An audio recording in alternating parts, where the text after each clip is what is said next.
Hi guys! Welcome to today's mini vlog and maggagala muna kami. So guys, niloloko ko si Ellie. Sabi ko sa kanya, meron akong dalang gagamba. Pero pumitas lang talaga ako ng dahon. Tingnan nyo.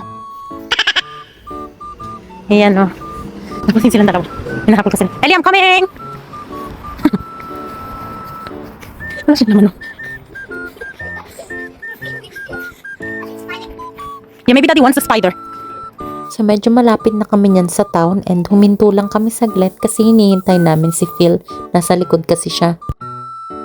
And ang first stop namin is dito sa may Warwick Bazaar. So nandito yung sa may Warwick Road and madami ditong mga vintage stuff na makikita. Marami din silang mga gothic styled na dress and stuff, Halloween costumes and everything. So if you want something from this place, nasa tapat lang po siya ng Nando's. And pagpunta namin sa town, nakakita na naman kami ng mga labubo. And ayun, na-scam na naman tayo ni Ellie. Nagpabili na naman siya ng exciting macaron naman.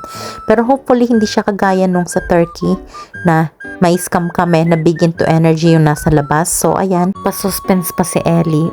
Alin kaya nakuha niya? Oh, she's got sesame bean guys. Look, that's so cute. She's the gray one. Tapos sabi ni Ellie, kailangan daw may kasama itong exciting macaron na to kasi malulungkot siya.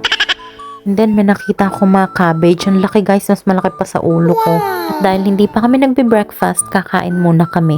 So ang napili ko is Chinese. So yan guys, chicken balls with sweet and sour sauce and chips. Sobrang init pa yung chips na yan. So eto guys, kinakainan ko sa market po. Nandito siya sa may malapit sa TK Maxx. I'm pretty sure na nire-renovate itong kabilang side ng market kasi may wall. But anyway, after namin kumain, dumiretso naman kami dito sa my sweet retreat. So yan po yung name ng sweet shop sa town. And eto, madaming choices pero wala yung gusto ko, wala yung hinahanap ko. Kaya window shopping lang muna kami dahil meron na po si Elling cotton candy.